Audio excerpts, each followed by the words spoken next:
Syaitonirrajim. Bismillahirrahmanirrahim. Assalamualaikum warahmatullahi wabarakatuh. Alhamdulillahi rabbil alamin. Hamdan syukranillah. Salatan wassalaman ala rasulillah wa ala alihi wa sahabatihi wa man tabi'a sunnatahu min yawmina hadza ila yaumin nahduh. Amma ba'du. Pemirsa yang dimuliakan Allah Subhanahu wa taala, kita bersyukur kepada Allah Subhanahu wa taala dengan mengucapkan alhamdulillahi rabbil alamin. Kita bersalawat kepada junjungan Nabi besar Muhammad sallallahu alaihi wasallam dengan mengucapkan Allahumma shalli ala sayyidina Muhammad wa ala alihi washabbihi wa barik wa sallim.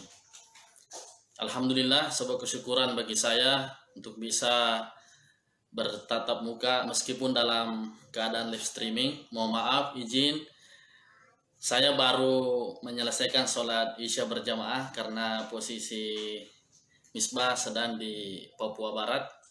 Alhamdulillah kita di sini tidak ada wabah.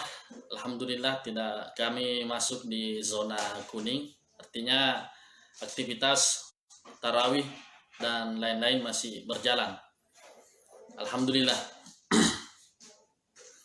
Namun sebelumnya salam takzim, saya berterima kasih kepada semua guru-guru saya yang ada di tafsir hadis, khususnya di UIN Aloni Makassar. Seluruh teman-teman, sahabat-sahabat, kesempatan ini saya saya sebenarnya hanya menjadi murid, tetapi karena ini amanah yang harus memberikan jadwal kultum pada kesempatan ini adalah saya. Ya, mohon izin saya sampaikan seadanya, sesuai dengan background saya, sesuai dengan ilmu yang pernah saya dapat waktu menjadi mahasiswa di tafsir hadis. Baik, memang majelis seperti ini sangat luar biasa karena kata Rasulullah sallallahu alaihi wasallam, "Man salaka tariqan yaltamisu fihi ilman sahalallahu lahu tariqan ilal jannah." Barang siapa yang melalui suatu jalan dan di jalan itu ada ilmu, ya seperti yang kita lakukan ini, maka akan dimudahkan baginya masuk surga. Maka saya berdoa agar supaya kita semua, baik yang sedang live atau nanti yang sedang live, semuanya bisa masuk surga. Amin ya robbal alamin. Tapi kalau pemirsa mau duluan masuk surga, ya duluan aja dulu. Siapa yang mau duluan masuk surga, silakan duluan dulu. Nanti. Baik. Tema kita malam hari ini adalah ibadah yang tertolak. Dalam kitab Sunan Ibnu Bajah, hadis yang diriwayatkan oleh Abdullah ibnu Abbas radhiyallahu anhuma. Kenapa anhuma? Karena ternyata Abdullah ibnu Abbas adalah dua sahabat. Abdullah adalah anaknya Abbas, Abbas adalah paman Rasulullah sallallahu alaihi wasallam. Makanya di situ menggunakan anhuma. Kalau anhu satu, kalau anhum banyak, anhuma dua orang di situ, dua sahabat.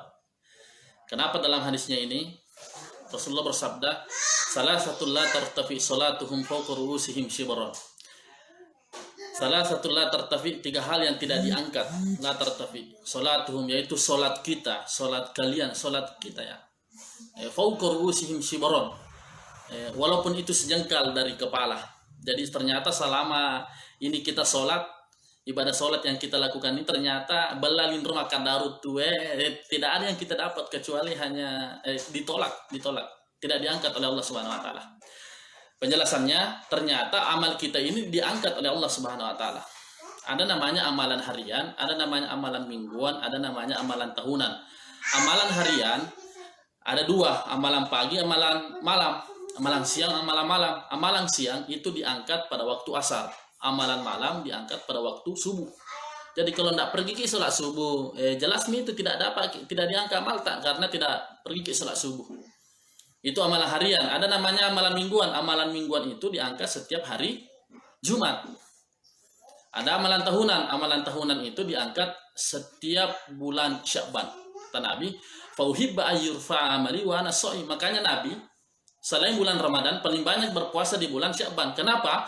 Karena di bulan Sya'ban ini ternyata amal kita diangkat. Nabi mengatakan, saya sangat senang ketika amal saya diangkat dalam keadaan berpuasa. Jadi itu luar biasanya bulan Sya'ban itu. Nah, siapakah ketiga yang tidak diangkat sholatnya itu? Yang pertama, yang tidak diangkat sholatnya oleh Allah Subhanahu wa taala. Imamun amma qauman wa hum lahu karihun. Seorang imam yang dibenci oleh makmumnya. Ini tidak diangkat. Jadi kalau imam ki hati-hati ki. Nah kalau nak benci ki makmum tak, dia terima sempat tak, tidak diangkat sholat tak. Tapi ada beberapa kriteria makmum tidak boleh asal membenci imam. Tidak boleh hanya karena imamnya jelek suaranya, hanya karena imamnya orang tua. Jangan. Sabar ya, ada yang mengganggu. Karena imamnya ini jelek suaranya dan sebagainya, makmum seenaknya mau membenci, tidak. Ada beberapa hal kapan makmum itu baru bisa membenci imam. Dalam kitab Hasyiahnya, Imam Nawawi mengatakan bahwa seorang makmum baru boleh membenci imam dalam 3 hal. Yang pertama, imamnya ini pelaku bid'ah, jahil itu ya beleng-beleng, dongo-dongo. Yang ketiga, pelaku fasik. Jadi dia pelaku bid'ah, beleng-beleng, jahil, kemudian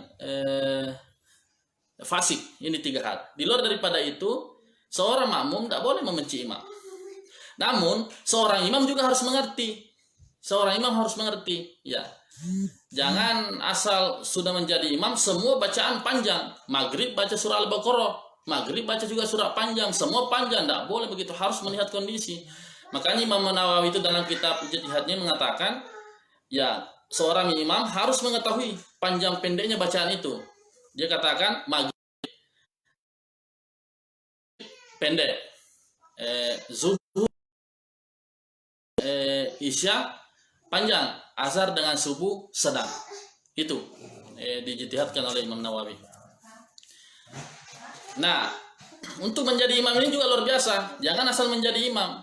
Kata Nabi itu, untuk menjadi imam itu ada beberapa hal yang harus terpenuhi. Yang pertama, imam yang dikriteriakan harus menjadi imam yang pertama adalah yang paling fasih membaca Al-Quran.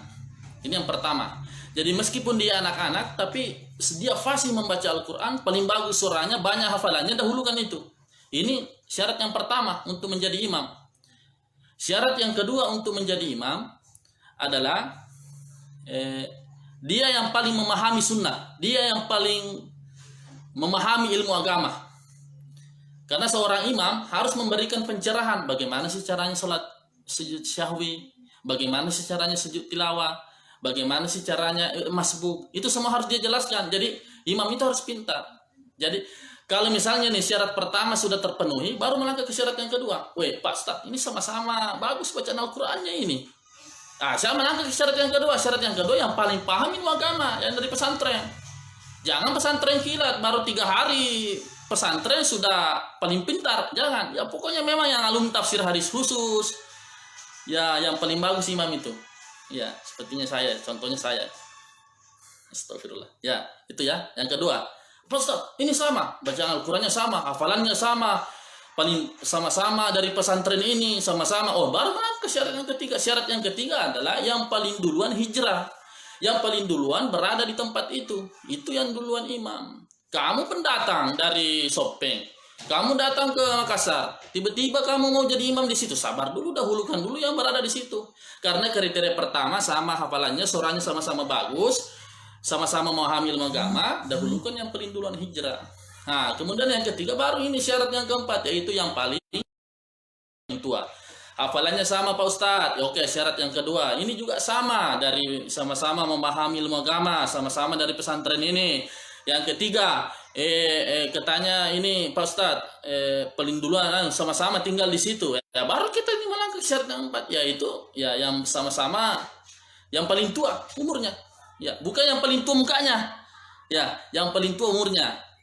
Itu syarat yang keempat. Jadi fasih membaca Al-Quran, paling memahami ilmu agama, paling duluan hijrah atau orang yang berada di situ. Kemudian syarat yang keempat yaitu yang paling berumur. Woi Pak Ustadz, sama semua, sama bacaannya, sama ilmunya, sama ininya Pak Ustadz, sama duluan, sama-sama tinggal di situ. Tanggal lahirnya juga sama. Nah, karena sudah memenuhi 4 kriteria, saya tambahkan dari saya.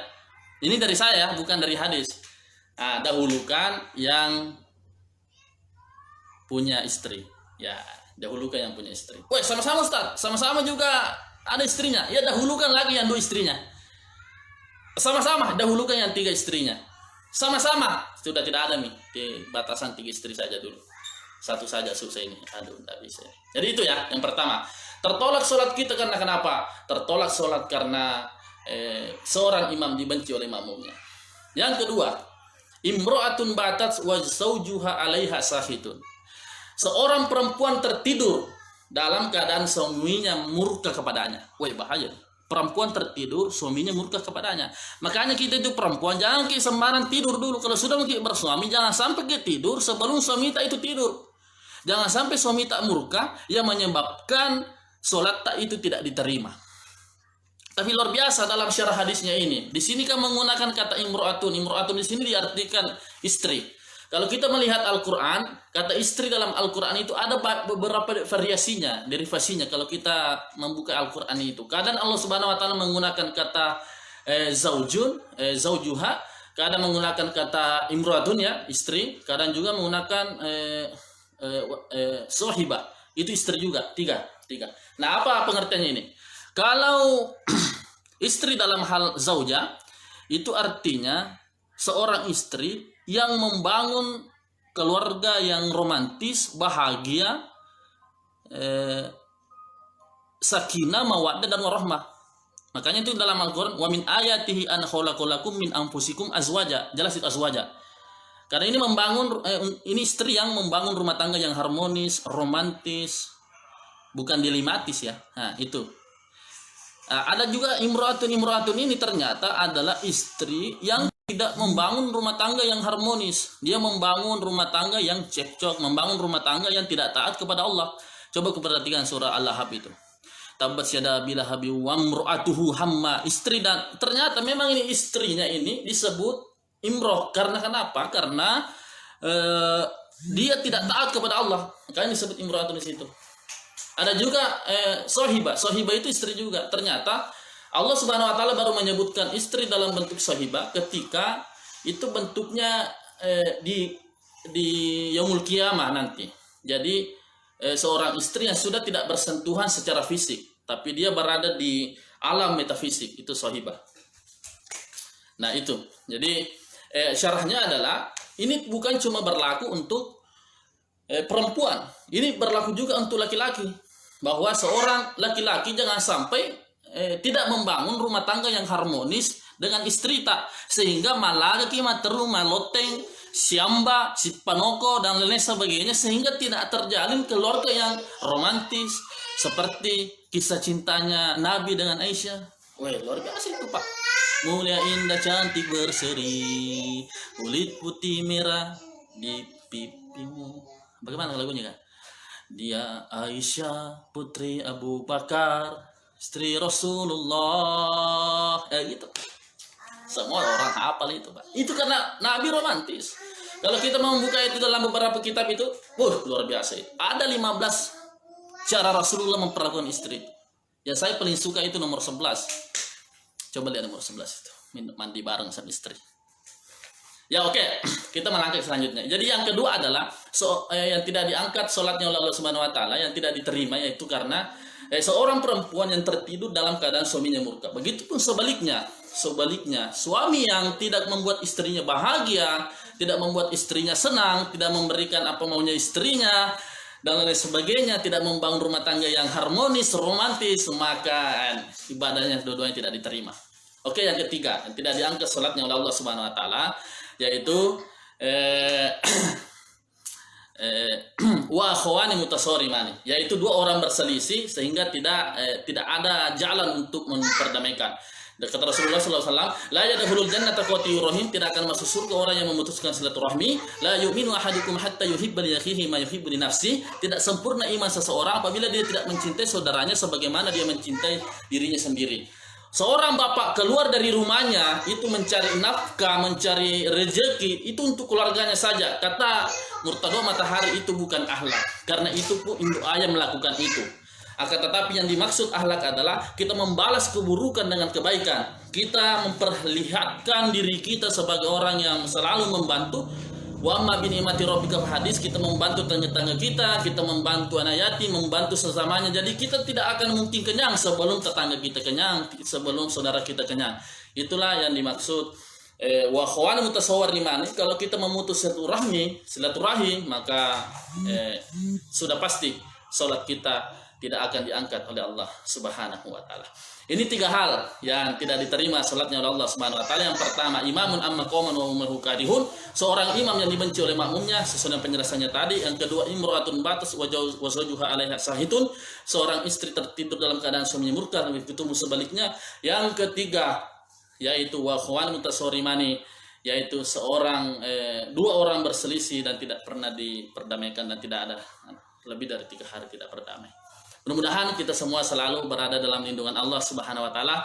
Saya sangat berterima kasih kepada seluruh rekan-rekan Tafsir Hadis. Saya sangat rindu dengan pertemuan ini meskipun melalui media online. Saya bersyukur ada corona, karena kalau tidak ada corona saya tidak bisa live streaming di media sanad ini. Sangat luar biasa. Saya sangat rindu dengan semua teman-teman, apalagi kepada semua guru-guru saya, Salat Tamsim. Saya selalu memohon doanya agar supaya Misbah bisa memberikan manfaat untuk orang banyak dan bisa kita aplikasikan semua ilmu kita kepada umat. Terima kasih. Inilah yang sampai saya sampaikan. Ada benarnya datangnya dari Allah Subhanahu wa taala. Apabila ada salah datangnya dari diri saya sebagai manusia biasa. Ma asabaka min hasanatin fa minallah wa ma asabaka min sayyi'atin fa min nafsik. Wallahul mu'afiq ila aqwamit thoriq. Wallahul hadi ila sabilir rasyad. Assalamualaikum warahmatullahi wabarakatuh. Siapa kita? Sana. Terima kasih.